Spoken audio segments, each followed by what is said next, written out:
50-এর বেশি হয়ে থাকে আজকের ভিডিওটি আপনার জন্য।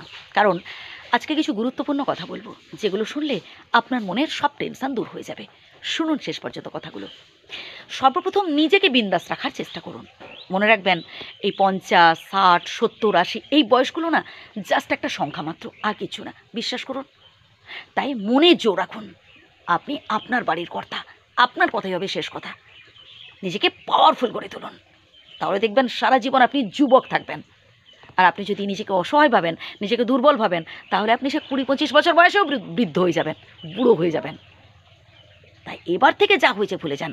এখন নিজেকে একটু চেঞ্জ করে ফেলুন। মনে রাখবেন, আপনি আপনার বাড়ির কর্তা, নিজেকে স্ট্রং রাখতে হবে। এর পরের পয়েন্টটা তো আরও গুরুত্বপূর্ণ। আশা করুন, ভরসা করুন স্বয়ং বিধাতাকে। মানুষের ওপর বেশি আশা ভরসা করতে যাবেন না, তাহলে কিন্তু পরবর্তীকালে আপনাকে কষ্ট পেতে হবে। যে মানুষটাকে আপনি সবথেকে বেশি আশা করছেন, সবথেকে বেশি ভরসা করছেন, সেই মানুষটাই একটা সময় দেখবেন আপনাকে কষ্ট দেবে, আপনাকে কাঁদাবে। বুঝলেন? তাই ভরসা রাখুন নিজের কর্মের ওপর, আর ভরসা রাখুন স্বয়ং বিধাতার ওপর।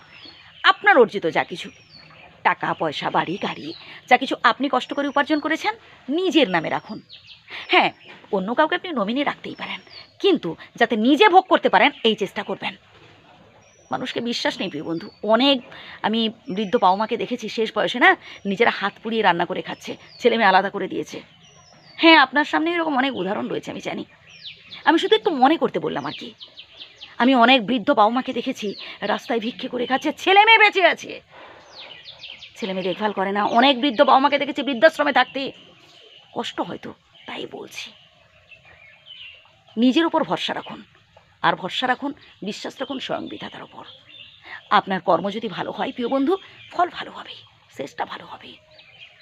আমি আমার পরিবারের জন্য এত কিছু করলাম, এত স্যাক্রিফাইস করলাম, আর পরিণামে কি পেলাম? একদম ভাবতে যাবেন না। আপনি আপনার কর্তব্য পালন করেছেন, প্রণাম জানাই সেজন্য। আপনি আপনার দায়িত্ব পালন করেছেন।